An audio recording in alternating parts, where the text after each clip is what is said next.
Now you'll learn about methods. A method is a block of code that can be called or executed anywhere using only one statement, and it can be used multiple times. Now, when you make a method, you want to stay outside of this main method, and then you want to stay inside of this class. So you don't want to do any methods here, and you don't want to do anything outside of here. That's bad. Now, the most basic method would be public static. By the way, all methods that we're learning so far have public and static in front of them. And then we want the return type, and for now let's just make it void, which means it doesn't return anything. It's just a block of code that gets executed. And then we want the name. And now the name has the same naming rules as variables and classes. And just like variables, it's a good convention to make them start with a lowercase letter. So I'll call this method 1, and all methods must have parentheses afterward. So this thing is called a method header. And then we need a body, so brackets, curly brackets. And then inside of the curly brackets, we can do whatever we want. So for example, I can print QWERTY print ASDF. And now, by itself, if we just have this code right here, it's not going to do anything. However, when we call it in the main method, method 1, like that, then now when we run the program, it'll print QWERTY and ASDF. And now I can do method 1 again, it'll do it again. I can put stuff in between, it doesn't matter.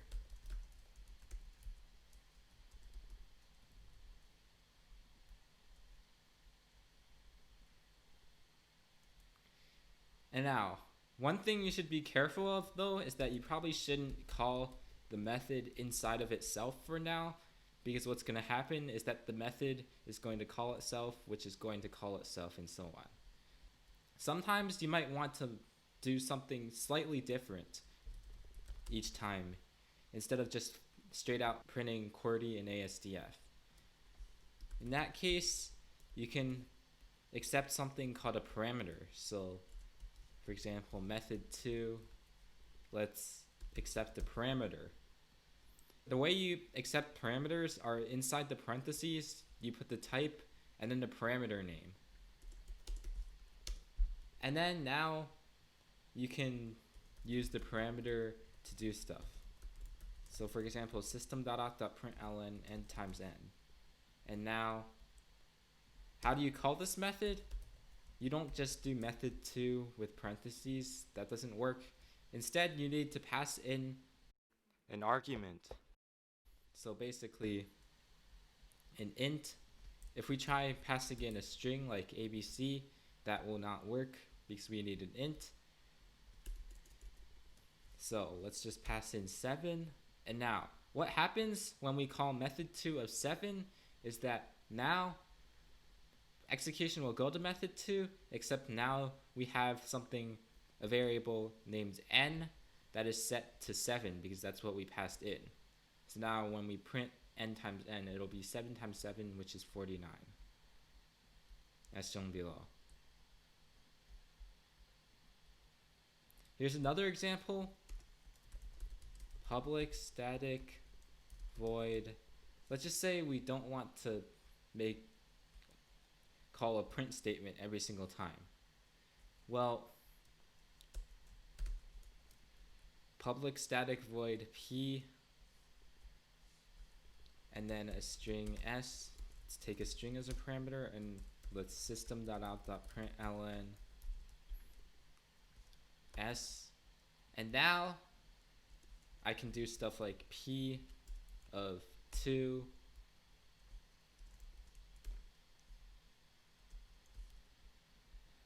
of course in string format, p of ASDF, and so on.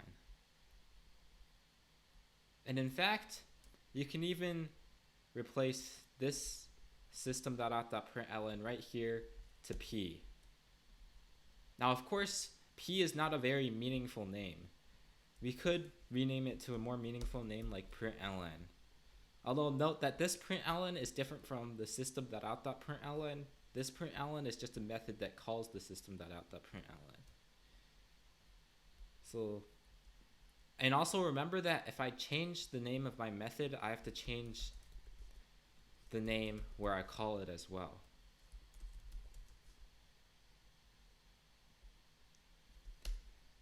And then everything will work as shown below. Now note that if we replace this thing with println, it'll have a slight problem, which is that this thing is an int, but that can be solved by converting this thing to a string. Now suppose we wanted to create a method that does the following. Print a string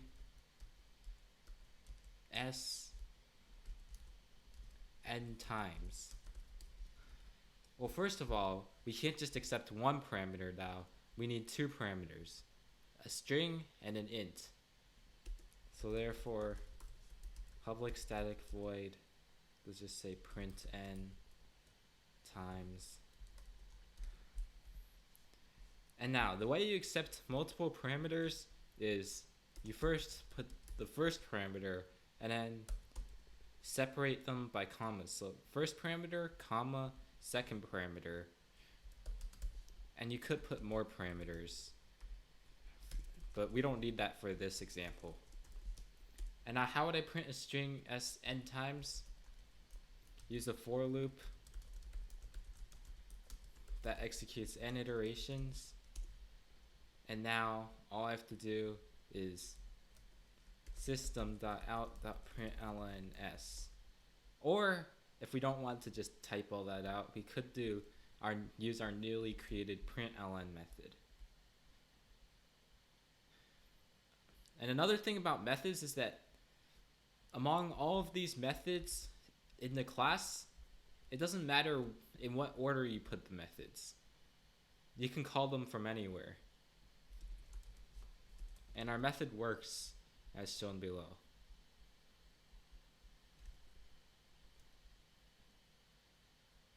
Now, sometimes we might not just want to print stuff. So like, for example, if we do like a method that prints the sum of two parameters of type int, if I just do that, public static void print sum int a, int b, I just do system.out.println a plus b. Now when I call print sum of 5, 7, we get 12. But now we notice a problem, which is that we can't access that sum no matter what we do. It's printed out, but the program doesn't know that the sum is 12, or like the result is 12. So therefore we need a method that gives back something, kind of like a function that takes in some parameters and returns something.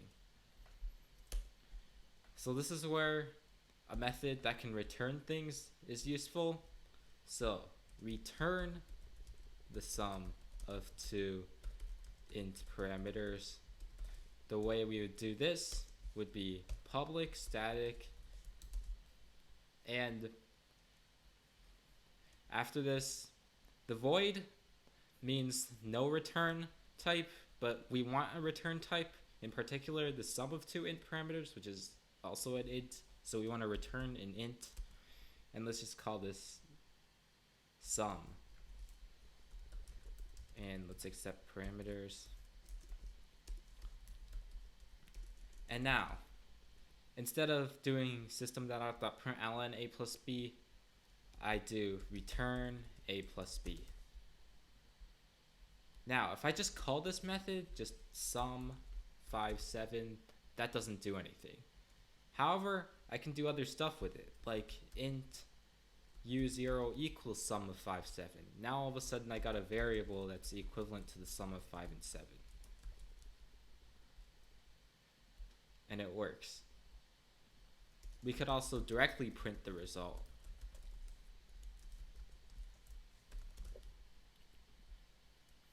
Like that. Now another thing about these methods is that we can put in expressions as well as plain values. So we can put in 2 plus 3, for example, because that is going to come out to be an int value. We could also put u0 times 2 because we can use variables. They're also expressions. u0 times 2 is also going to be an int value, so that's going to work. Of course, this isn't going to print anything, but if we print the result, then it'll work. It'll print 5 plus 24, which is 29.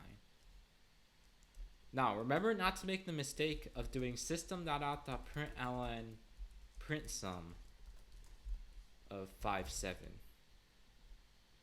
This will not work because print sum prints it and then returns nothing. And remember that if we want to print something, a result of a method, the result can't be nothing. So if we want to print the sum using print sum method, we just directly call it. However, if we directly call a method that returns the sum, then it won't do anything.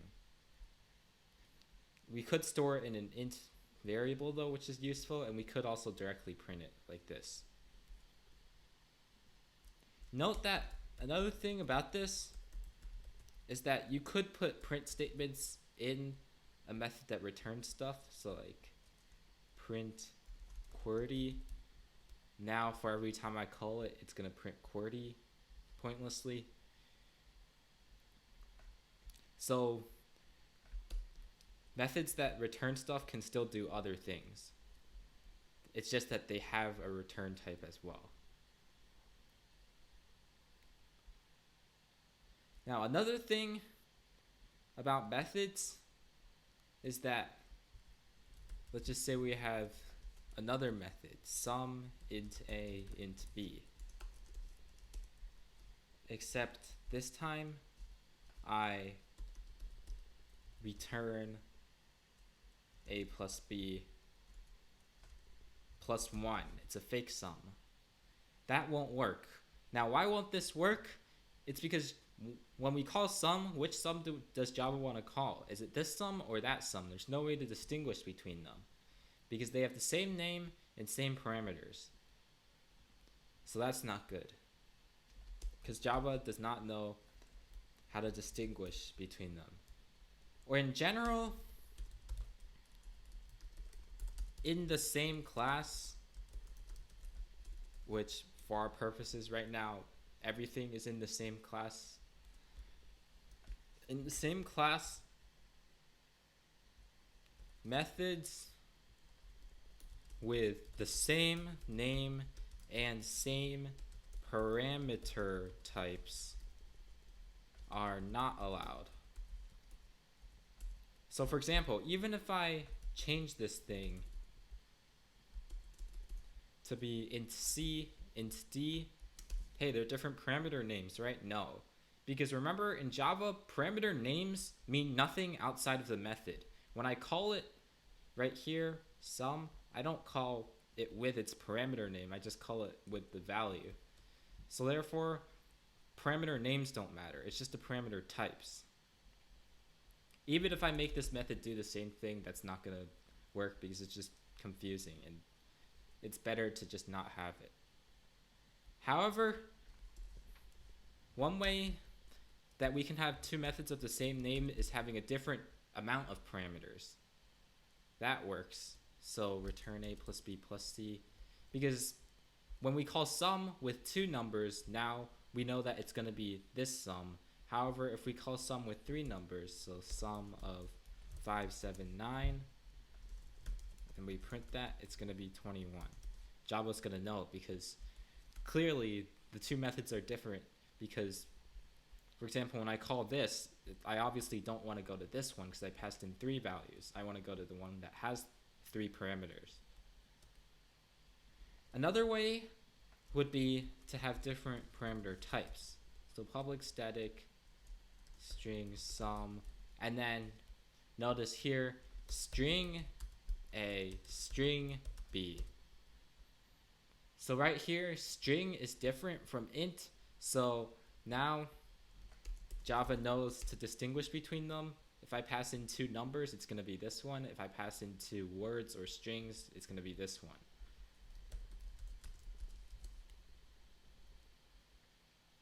And in fact, we're even allowed to have stuff like public static string sum, int A, string B. Why is that? Well, because the second parameter type is different. So therefore, Java knows how to distinguish between them. We're also, even with this method, we're allowed to have stuff like public static string sum of string A, int B. Return A plus B. Now, why is that allowed? It's because Java knows how to distinguish between them. Because, well, when we call a method, we call the parameters in order.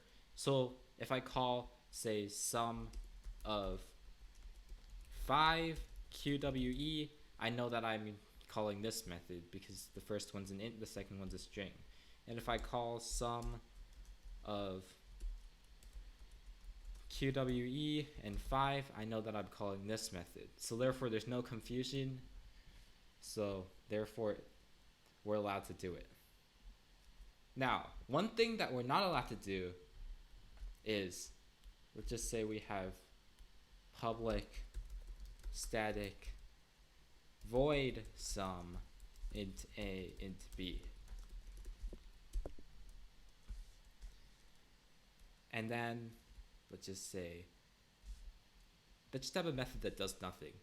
Anyway, that's this duplicate name sum here is not allowed in this case because we have the same method name and we have the same parameter types in the same order. So, and these two are in the same class. So therefore, this duplicate's not allowed. Even though we have a different return type, Java doesn't know how to distinguish between these. So for example, if we just directly call sum of 5 and 6, how would we know which one to do? Because remember that we are allowed to call methods by themselves, so we don't know which one to call. So therefore, this thing is not allowed. Even though it's a different return type. Just pick a different name.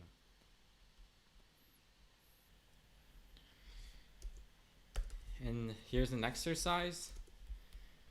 Create a method that takes an array of double and returns the sum of the elements in the array. So how would I do this? Public static. So the sum of the elements is a double since it's an array of double. So therefore the return type is double. Let's just call this sum again because I have a different parameter type. In this case, I'm accepting a double array. Note that we're allowed to use any type as a parameter type in a method. So double array, let's just call this ARR. And then now, we need to keep track of a sum variable. Remember that the sum variable should be of type double. And we need to loop through the array.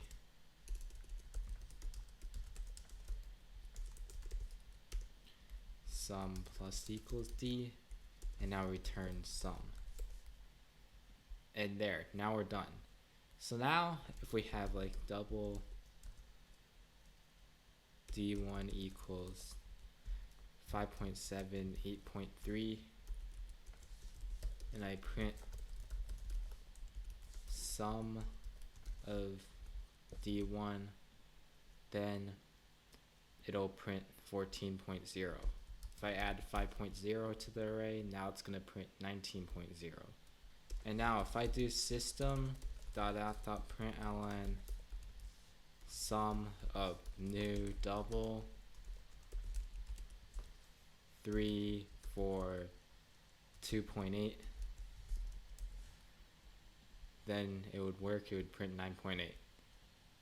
Because remember that ints can be converted to doubles. It's just that doubles cannot be converted to ints.